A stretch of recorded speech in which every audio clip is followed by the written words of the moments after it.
Online शिक्षा के तहत हम आज कक्षा षष्ठी से 10वीं तक व्याकरण के क्रिया शीर्षक का अध्ययन करेंगे। क्रिया को पढ़ते समय हम आज कुछ उदाहरण ले रहे हैं, जिसमें पहला है धोबी कपड़े धो रहा है, लता गीत गाती है, गाय हरी घास खाती है, बच्चा रोता है। इसमें कर्ता द्वारा कोई न कोई एक काम किया जा रहा है, जैसे धो रहा है, गाती है, खाती है और रोता है। ये इन वाक्यों में क्रियाएं हैं जो कर्ता के द्वारा की जा रही हैं। क्रियाएं जो हम अपने दिनचर्या के अंतर्गत कई कार्य करते हैं, उनमें सभी क्रियाओं के ही रूप कहलाते हैं। क्रिया एक विकारी शब्द है। इसके रूप लिंग, वचन, काल, पुरुष के अनुसार बदलते हैं।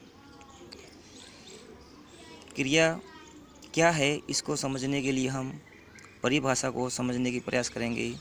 जिस शब्द या शब्द समूह के द्वारा किसी कार्य के करने या होने का या उसकी पूर्णता या अपूर्णता का बोध हो, उसे क्रिया कहते हैं। क्रिया की अनेक सरल परिभाषाएं भी हमें पढ़ने को मिल जाती हैं। क्रिया के भेद। क्रिया के दो भेद होते हैं, कर्म के आधार पर क्रिया और प्रयोग या रचना के आधार पर क्रिया। कर्म के आधार पर क्रिया के भेद। कक्षा 10वीं के अंतर्गत कर्म के आधार पर क्रिया के भेदों का अध्ययन किया जाता है। कर्म के आधार पर क्रिया के दो भेद होते हैं, अकर्मक क्रिया और सकर्मक क्रिया।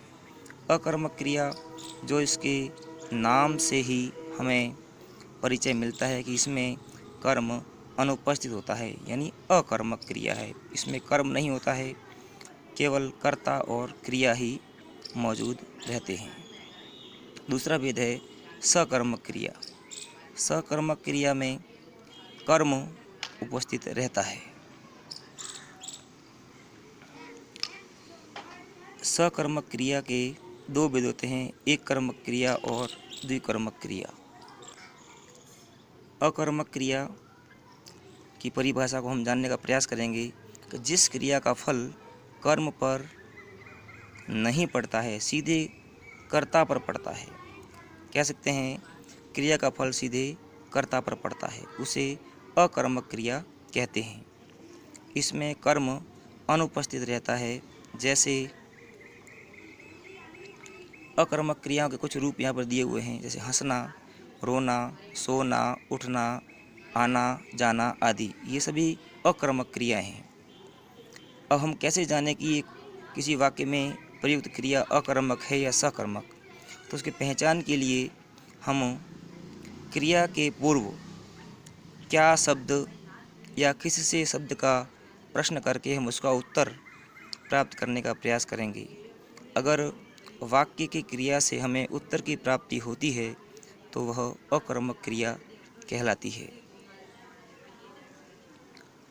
जैसे यहाँ पर एक वाक्य दिया हुआ है, राम पढ़ता है।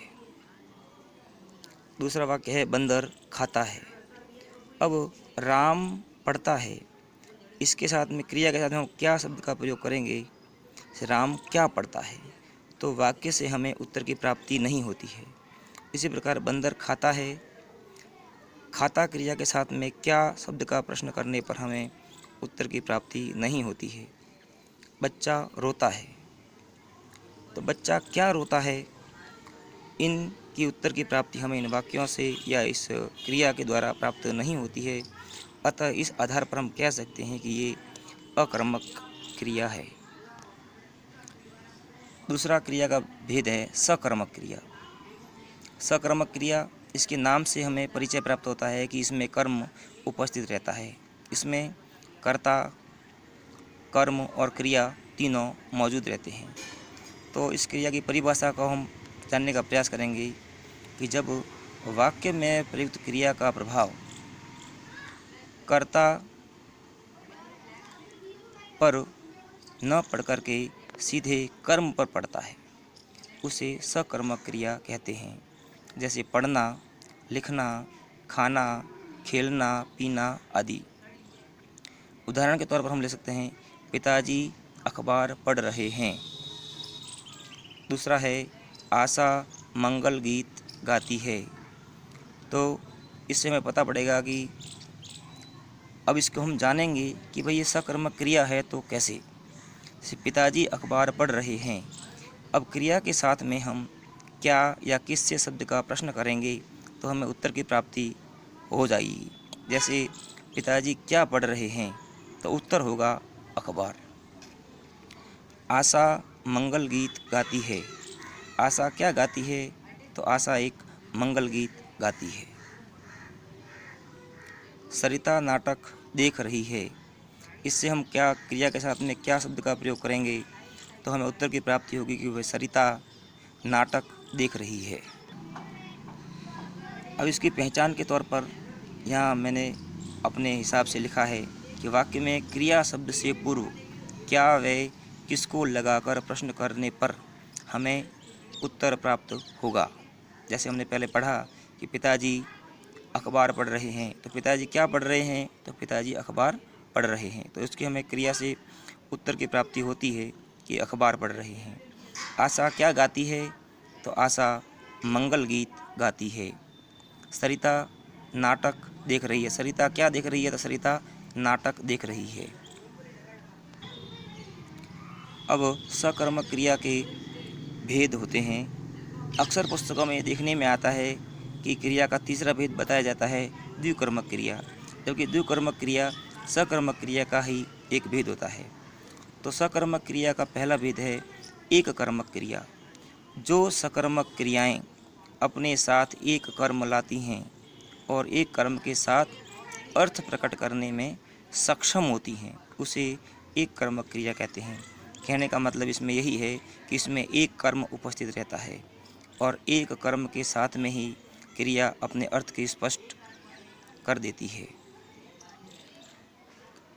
इसकी पहचान करने के लिए क्रिया के साथ में क्या या किसको का आरोप करके हमें उत्तर की प्राप्ति होती है। इसमें उदाहरण है एक, मालती ने पत्र लिखा। तो क्रिया के साथ में क्या का प्रयोग करेंगे, मालती ने क्या लिखा तो उत्तर की प्राप्ति होगी पत्र। उसी प्रकार राकेश पतंग उड़ाता है। तो राकेश क्या उड़ाता है तो राकेश पतंग उड़ाता है। तो इसकी उत्तर की प्राप्ति हमें हो रही है और इसमें एक ही कर्म है। सकर्मक क्रिया का दूसरा भेद है द्विकर्मक क्रिया, जो कुछ पुस्तकों में अक्सर क्रिया का तीसरा भेद के रूप में बताई जाती है। द्विकर्मक क्रिया जो नाम से परिचित है कि इसमें दो कर्म उपस्थित रहते हैं। जो क्रियाएं अपने साथ दो कर्म लाती हैं उन्हें द्विकर्मक क्रियाएं कहते हैं। क्रिया के साथ क्या व किसको शब्द से प्रश्न करने पर दोनों का ही उत्तर प्राप्त होता है। बालक ने माता ने बालक को मिठाई दी। यहाँ पर पहला कर्म बालक है और दूसरा कर्म मिठाई है। तो बालक ने किसको मिठाई दी तो उत्तर प्राप्त होगा बालक को। माता ने बालक को क्या दिया तो उत्तर मिलेगा मिठाई दी। दूसरा उदाहरण है, रेखा ने मुझे चित्र दिखाया। रेखा ने किसको दिखाया, रेखा ने किसको चित्र दिखाया तो उत्तर होगा मुझे। रेखा ने मुझे क्या दिखाया तो उत्तर प्राप्त होगा चित्र। अगला वाक्य है, श्याम ने मोहन को पत्र लिखा। श्याम ने किसको पत्र लिखा तो श्याम ने मोहन को पत्र लिखा। तो ये उत्तर की प्राप्ति हुई। श्याम ने मोहन को क्या लिखा तो उत्तर प्राप्त होगा पत्र। इस प्रकार ये क्रिया का एक संक्षेप सा पाठ हमारे सामने आपके सामने प्रकट करने का मैंने प्रयास किया।